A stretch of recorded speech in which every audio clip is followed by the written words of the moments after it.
Va nihoyat ko'p so'ralgan dubl kabina sotuvga chiqdi. Farg'onalik obunachimi Kia Bongolari mashina 50 nomerli generalniyda haydaydilar. 2011-yil polvon Kia Bongo dubl kabina. Mashina udar kaltak yo'q, bu yoqda kosmetika kraskasi bor deyaptilar. Mashinamiz bilasiz metanga eng zo'r tushgan 138 turbinali dizel motorga metan o'rnatilgan. Ishlashini bilasiz, samolyot ovozi kelib turadi.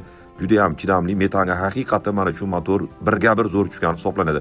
Super salon ichlarini qarang, juda ham chiroyli holatda. 440 ming atrofida sof yurgan probegi. Tagida uchtadan temir metan, torpeda metall bilan jihozlangan ko'rishingiz mumkin. Choklari pechat holatda, mashina butun. Mana yonidan bilishingiz mumkin, butun mashina ko'ryapsiz, pechat holatda, shtampovka o'rnlari bo'ladi.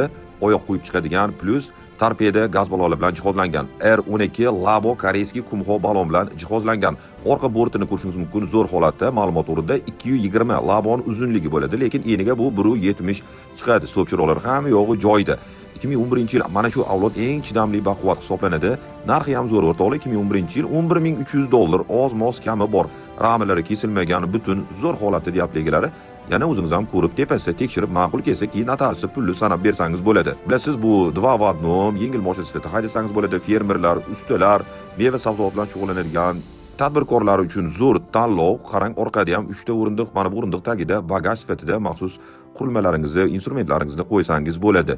Afsuski, qalpak faqat oldida ekan, juda kamyob bo'lgan qalpaklari joyda. Oldilari butun mashina, hozir kapot ichini ham ko'rsatiladi menga, juda ham chiroyli holatda. Kapotning ichini men oldin videolarimda ham ko'p ko'rsatganman. Qayerlarga qarab olish kerakligini, asosiy nuqtalari, soxtalashtirib bo'lmaydigan joylari zavodskiy holatda turibdi. Obunachilarim o'zi mutaxassis bu bo'lishli videolarimni ko'rib, mashina yoqqan bo'lsa like bilan qo'llab-quvvatlang va obuna bo'lishni esdan chiqarmang.